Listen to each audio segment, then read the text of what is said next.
Vous êtes bien sur le plateau de votre quotidienne Week-end F, c'est tous les jours, midi 18h, 23h sur la chaîne numéro 23 de votre satellite, mais aussi sur la chaîne numéro 7 de la box SFR. À 9h, nous sommes en radio 96 101 103.2. À midi, en live Facebook, Éclair FM TV.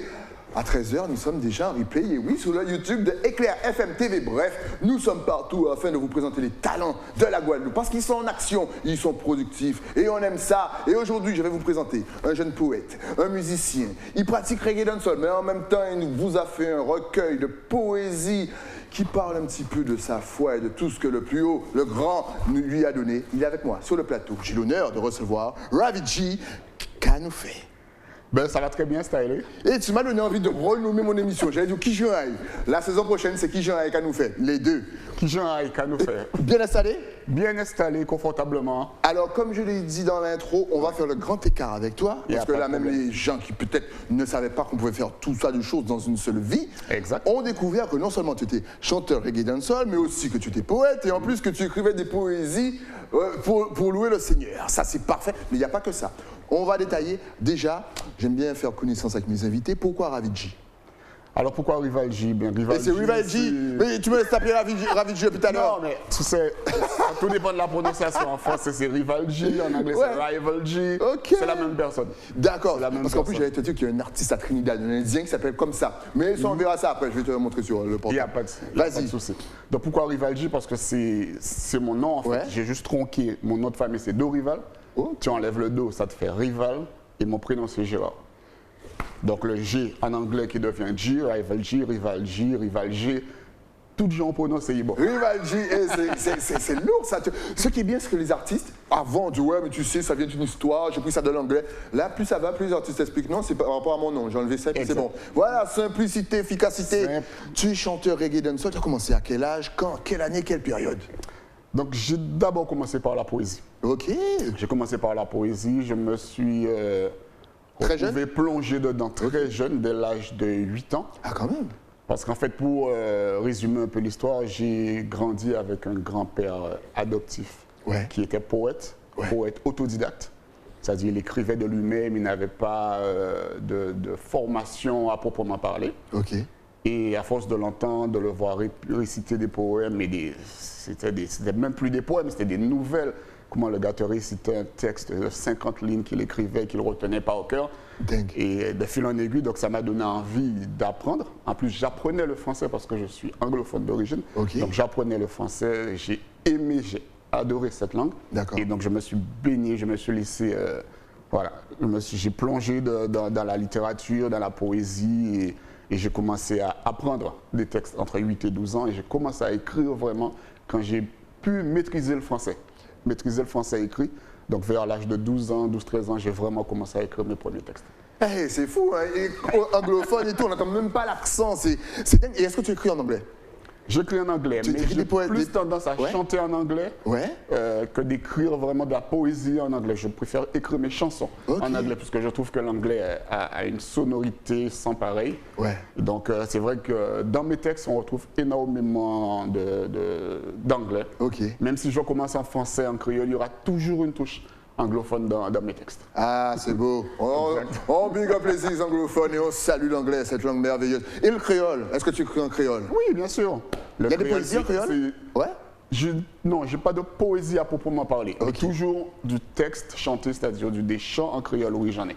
Et quand tu as commencé, puisqu'on va rester sur la poésie, mais tu as lu quoi? C'était que par rapport à ton grand-père? Ou est-ce que tu lisais aussi des poètes caribéens? Est-ce que tu lisais des poètes français, anglais? En plus, comme tu es d'origine anglaise, donc c'est parfait. Tu comprenais nickel? Comment ça se passait? Non, mais à l'époque, c'était toute la panoplie qu'on nous, entre parenthèses, qu'on nous imposait à l'école. C'était du Baudelaire, c'était Voltaire, c'était... Voilà, tout en R. Exactement.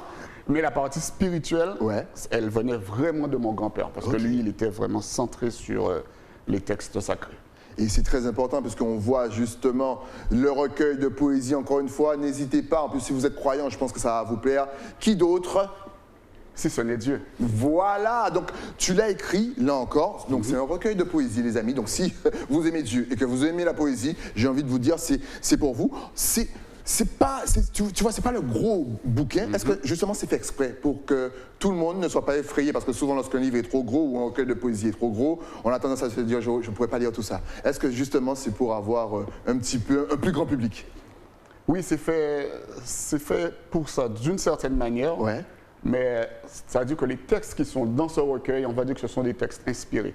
Ce ne sont pas des textes que j'ai choisi d'écrire. Okay. Je vais t'expliquer un peu comment ça se passe. Vas-y, voilà. Explique-nous comment tu travailles. Voilà, comment j'ai travaillé à l'époque, on va dire, parce que ce qu'il faut savoir, ce sont des textes que j'ai écrits, ça fait plus de 20 ans. Ah ouais. Et je vais te dire, est-ce que c'est justement tu les as écrits dernièrement et là tu réponds à la question? Non, du tout pas. Plus de 20 ans. Plus de 20 ans. Et tu les as corrigés, tu les as repris? Je les ai corrigés, je les ai fait corriger par des profs de français. D'accord. Voilà. Mais ce sont des textes que j'ai écrits à l'époque, comment ça se passait. J'avais une inspiration qui me venait par rapport à la vie, par rapport à une situation donnée. Je commençais à écrire. Ouais. Et le soir, je me couche, il me manque encore quelques vers, des rimes que je ne trouve pas. Donc je m'endors. Et pendant les veilles de la nuit, ce qu'on appelle les veilles de la nuit, c'est-à-dire là où tu es entre deux sommeils, ou pas bien levé, enfin, pas dormir, ou pas aller, voilà, je voyais des mots qui défilaient. Et quand je raconte ça, les gens me disent, mais c'est extraordinaire, oui, je voyais les mots qui me manquaient, les phrases qui me manquaient. Donc je me réveillais, j'avais toujours un petit calepin sur le côté. J'écrivais rapidement et je me couchais. Et c'est à mon réveil que je découvrais ce que j'avais écrit pendant la nuit. C'est juste extraordinaire. C'est pour ça que je dis que les textes qui sont dans ce recueil, je ne les ai pas choisis. Ils m'ont, je ne sais pas comment... Ils sont venus à toi. Ils sont venus à moi, voilà. Et donc je les écrivais, je trouvais les derniers rimes et je déposais. Je me recouchais et le matin au réveil, je dis mais c'est exactement ce qui me manque. Je relis et je terminais mon texte. C'est comme ça qu'ils sont apparus. Après, j'ai mis... Tu connais les aléas de la vie, tu voyages, tu vis d'autres expériences. Donc j'avais tout mis de côté, j'avais mis ça de côté. Jusqu'à très récemment, après tout ce qui nous est arrivé dans le monde, ben, la petite voix est revenue et elle m'a dit, comme je te l'ai dit quand on s'est rencontrés, c'est le moment de rendre ce que tu as reçu. Ouais. C'est comme ça que c'est arrivé. Je me suis dit, ok, là c'est le moment. J'ai été chercher dans mes vieux cahiers et j'ai sorti le recueil. Excellent. Mais ça fait 20 ans que c'est là. Et là, il y a tout le monde qui plonge dans ses vieux cahiers. Je me dis, attends, mais comme quoi, rien n'est perdu. Rien n'est perdu. Exactement. Le prochain invité, ça fait 40 ans que j'ai écrit ces textes. Et voilà, j'ai vu Rivaldi, il est passé chez toi, je me suis dit non, moi aussi, après le Covid, la guerre en Ukraine, et le confinement et les barrages, vivons notre vie. C'est dingue. Exactement. Et il y a combien de textes? Il y a une dizaine de textes à peu près. D'accord. Et ce qui est bien, c'est que ça touche vraiment à tous les thèmes. Tu abordes combien de thèmes? Donc, je parle de la famille, je parle de l'amitié, je parle du couple, je parle de la maman, bientôt c'est la fête des mères. Exact. Pensez à aller acheter vos cadeaux. Exactement. Je parle des prisonniers, des condamnés à mort, en fait. C'est pour ça que je dis, quand je présente le recueil, je dis ce n'est pas un recueil de poèmes, comment je pourrais dire, religieux à proprement parler. C'est des thèmes de la vie de tous les jours que je mets en évidence, mais je dis que imagine que Dieu n'était pas dans cette situation, comment est-ce que ça aurait pu finir? En fait, c'est ça l'idée. L'idée de se dire, dans tout ce que tu vis, il y a une force supérieure qui peut-être à un certain moment met sa main, soit pour te protéger, soit pour te dire non, sors là, va là. Exact. Et le livre, en fait, c'est ce que j'ai voulu montrer. Du moins, c'est l'inspiration que j'ai reçue. Montrer que dans toute situation, bonne ou mauvaise, on ne contrôle rien. Souvent, on pense qu'on contrôle, mais on ne contrôle rien. On ne contrôle rien. Exact. Je mets justement au mot par rapport à ça, parce que tu vois, par rapport à toute l'actualité qu'on vit, il y a des gens qui vivent la peur au ventre. On a peur du gouvernement, pour ne pas les citer. On a peur des décisions qui seront prises. Mais ce sont des hommes. Ils n'ont pas qu'à décider à rien. Ils sont contrôlés par une force, ça savent qui force, mais ils restent des hommes. Et au-dessus d'eux, il y a toujours la force qui est plus forte et qui pourra toujours de toute façon imposer sa loi au moment venu. Donc, quand on y a peur, on n'y a peur à rien. Je suis sûr que beaucoup se retrouvent dans le discours de Rivaldi actuellement. Donc encore une fois, n'hésitez pas à aller vous procurer le recueil de poésie. Donc comme tu l'as si bien dit, ce n'est pas du 100% religieux. Non. Donc c'est vraiment ouvert à tout le monde. Quelqu'un qui n'est pas croyant peut aller aussi. Peut aller épuiser et trouver une inspiration, trouver une force. Par exemple, on parlait du crédit. Enfin c'est marqué le crédit hors antenne. Est-ce que tu peux nous parler de ce texte? Oui, donc justement. Donc quand vous allez faire un crédit, il faut bien sûr... Vas-y. Non, mais ce texte, c'est l'un des premiers que j'ai écrit. Donc, il n'est pas, le poème Le Crédit, il n'est pas dans ce recueil. Il fera l'objet d'un prochain recueil. Parce que j'ai encore d'autres recueils qui sont déjà en préparation. C'est fou. Voilà. Il est dans les starting blocks, il est chaud. Exact. Et là, vous voyez des photos de tableaux. On va vous expliquer pourquoi le texte est à l'image comme ça tout à l'heure, alors qu'il n'est pas dans le livre. Là, vous vous dites, mais alors où est-ce qu'ils sont allés prendre la photo? Ne vous inquiétez pas, ça arrive. Vas-y. Donc, pourquoi j'ai voulu mettre Le Crédit en avant? Parce que c'est l'un de mes textes qui a été le plus vendu. Le plus publié et qu'il n'a pas été par moi. Mais il n'était par qui? Je t'explique. Donc ce texte, je l'ai écrit à l'époque où je sortais de l'université et je voulais partir à Saint-Martin. Je n'avais pas les moyens, donc j'ai commencé à réaliser des tableaux comme ceux qu'on voit à l'écran. Mais à l'époque, je ne connaissais pas la valeur en fait de ce que je faisais. Donc je faisais les tableaux, j'en ai vendu quelques-uns, ça m'a permis de faire un peu d'argent, payer mon billet, partir à Saint-Martin. Je reviens en vacances 5 ans plus tard et je me rends compte que ce poème, Le Crédit, que j'avais, donc c'est de l'accostiche pour expliquer un peu, c'est-à-dire à partir de chaque lettre du mot, on forme une phrase cohérente. Voilà. Et donc je l'avais vendu à un commerçant et un individu, pour ne pas le citer, est tombé sur le texte, a trouvé que c'était intéressant, c'était enrichissant, c'est le mot. Donc, il a décidé de faire des copies, de l'illustrer. Il a enlevé mon prénom. Non, j'allais te demander, est-ce qu'au moins il a crédité? Non, il a enlevé le prénom. Carrément, il a mis son prénom, son numéro de téléphone, et il l'a vendu à toute la Guadeloupe. Alors que c'est ton texte? C'est mon texte. Je le revendique haut et fort. Et alors, comment t'es venue l'idée d'écrire ce texte, déjà? Donc, vu que j'étais dans cette optique de ce qu'on appelle d'accostiche, j'avais des gens par exemple qui me disent ma femme s'appelle Vanessa, fais-moi un texte avec Vanessa. Elle s'appelle Sandra, donc je te fais le texte avec Sandra. Et de fil en aiguille, j'ai fait Le Crédit, j'ai parlé d'autres choses également, j'ai fait de l'accostiche avec pas mal de mots. Donc c'est venu parmi tant d'autres, on va dire. Mais je n'avais pas analysé, je n'avais pas mesuré la portée commerciale de ce texte.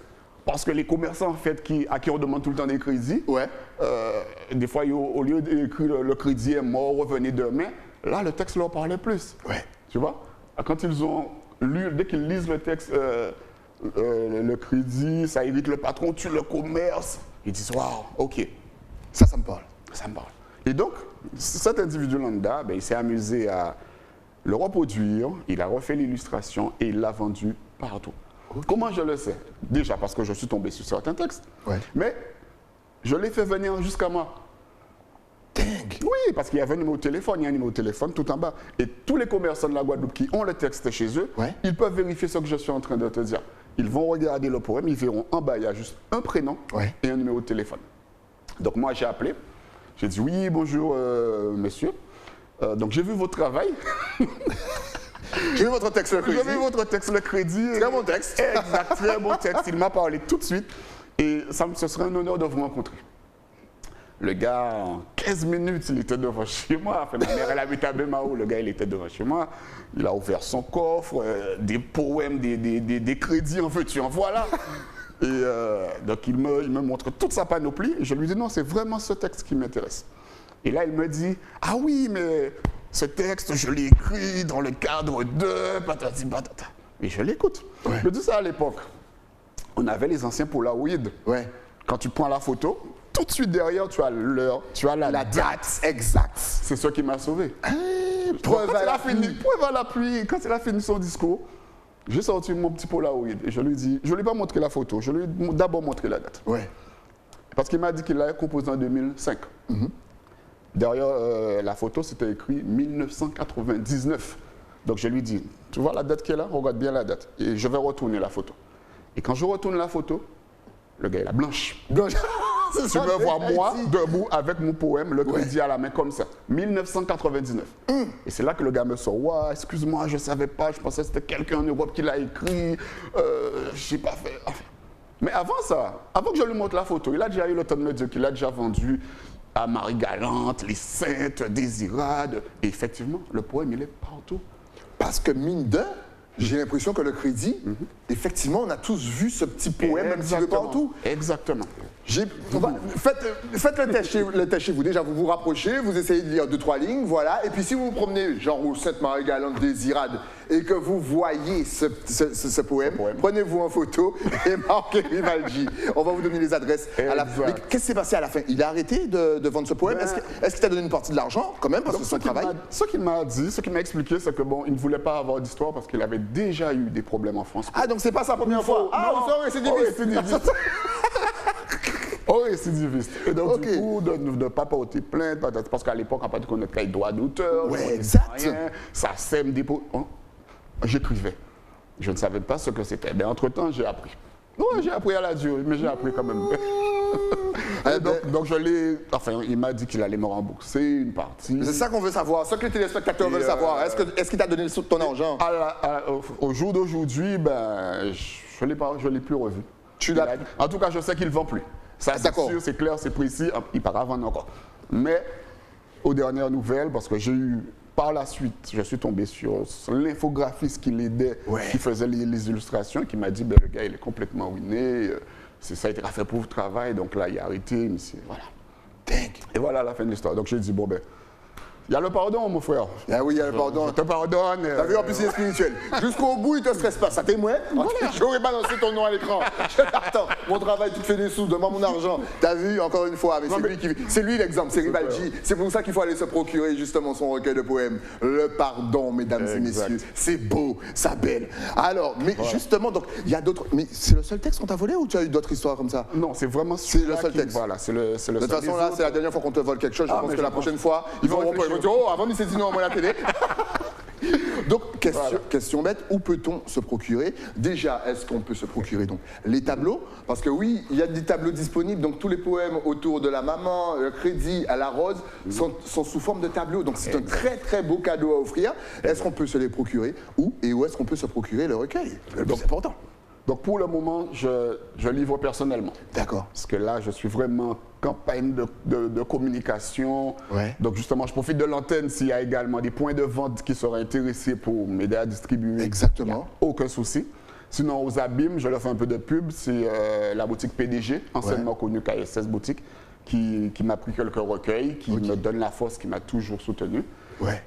J'ai une amie également qui va se reconnaître, qui m'a aidé financièrement à démarrer. Bon, elle ne voulait pas être, soit l'humilité, elle ne voulait pas que je nomme son nom, mais elle se reconnaîtra. Voilà, et on big up. On se reconnaît. Les bons veulent toujours rester dans l'ombre, alors que c'est eux qui vous aident et qui vous sortent de la galère. Ouais, ben on te big up, même si on ne connaît pas ton nom. Voilà. Donc sinon, on peut me joindre personnellement par WhatsApp. T'inquiète, à la fin, on va donner toutes les adresses sur les réseaux. Ou sur les réseaux, et je me fais plaisir de livrer. Et la musique dans tout ça, parce que on l'a dit, il est artiste reggae dancehall, est-ce que tu as mis ça un petit peu à côté? Et surtout, comment tu es passé de la poésie à la musique?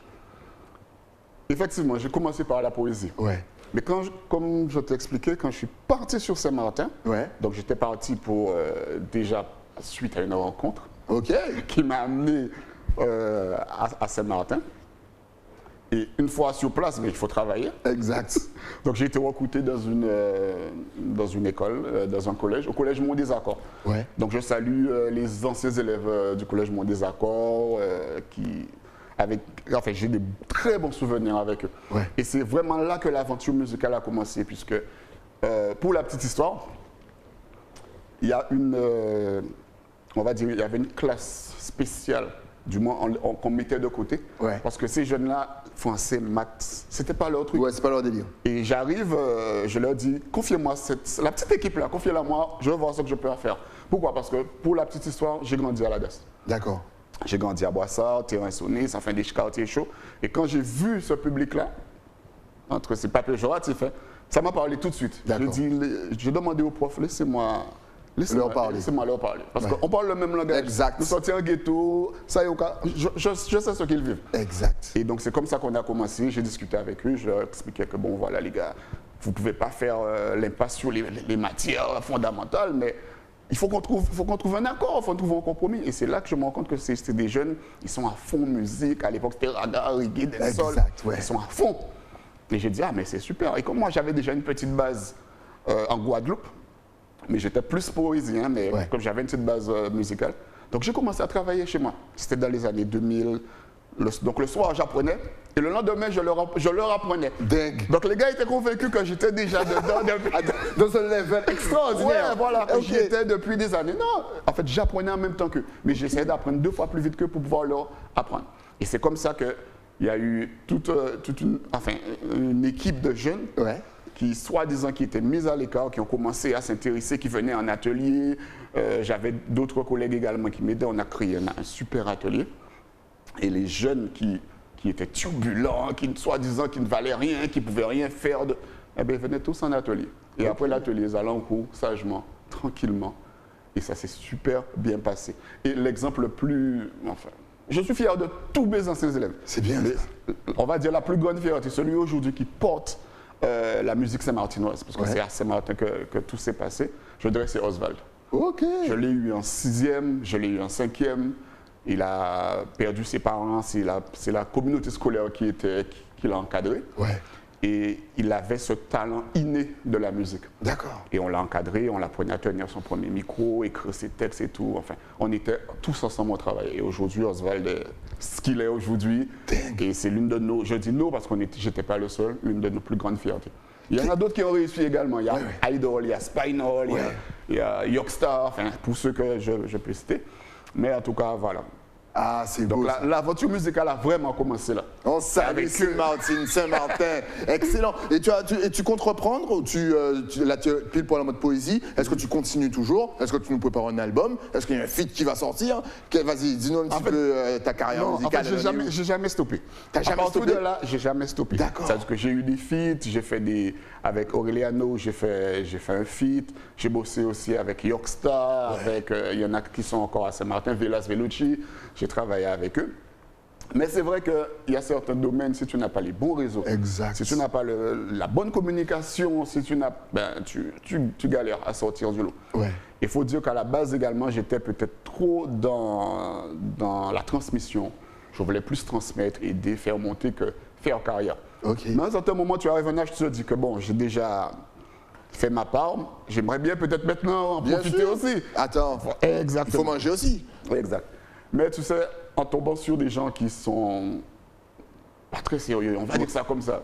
Donc tu te rends compte que là où le bas blesse, c'est que tu n'as pas tes propres moyens pour faire ce que tu veux faire. Ouais. Et des fois, on te propose de faire des compromis. Et moi, j'ai jamais été un gars de compromis. Tu vois, ça veut dire que j'ai ma vision. Je ne suis pas quelqu'un de fermé. Mais c'est-à-dire, ne me demande pas de faire du slackness. Ne me dis pas, tu as une bonne voix, fais du slackness, je vais t'aider. Non, je ne veux pas, c'est pas mon domaine. Il y en a qui le font. Ils le font superbement bien, c'est leur truc.